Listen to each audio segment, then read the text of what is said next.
This lesson, we want to select the value of this input field and output that value into the inner text of output element. So let's first of all grab our input value, and we can call this, let's call this cost using document. We're going to use query selector again. So query selector, making a selection of that element, that input field. So going back into our HTML, we see that it's input type number, and we only have the one input, so we can go ahead and just use input, just as we did with button, selecting that input. And now what we want to do is we want to get the value that's associated with it. So the value in here is not the inner text or the inner HTML. This is just dot value within that object. So instead of console logging the word click, we're going to take the cost object and output the value that's associated with it. So try that out, and you can see that we're getting the value of 100.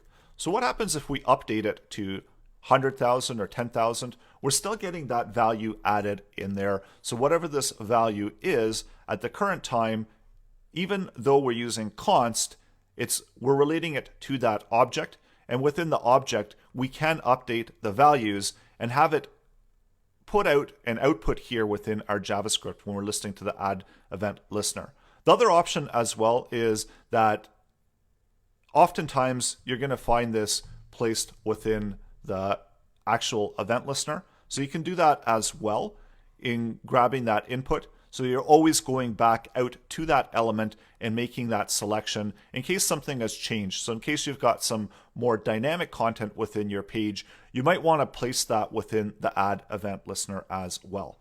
So for now, what we'll do is we'll add it into the add event listener, but as you know, you can keep it on the outside as well within the global scope of this object. So now that we've got the value, we can take that value and we can make some calculations on that value. So going back into here, we've got our value and we can make use of that value. So if we were to take our value and we wanted to multiply it, 15% is of whatever value is entered in there. When we press tip, you can see that within the console, we're outputting 50%. So what happens if we if we add in a decimal in there, you're going to see that we're going to go to a dollar value, but we've also got more than 2 decimal places in from the cents. And there's a way to fix that, and I'll show you that in the upcoming lesson using a JavaScript method that will limit the number of decimals that we're going to have within our value to 2. So that's coming up next. So go ahead and try this out for yourself, get the value of the input, and then you can make use of it within your JavaScript. So try it out.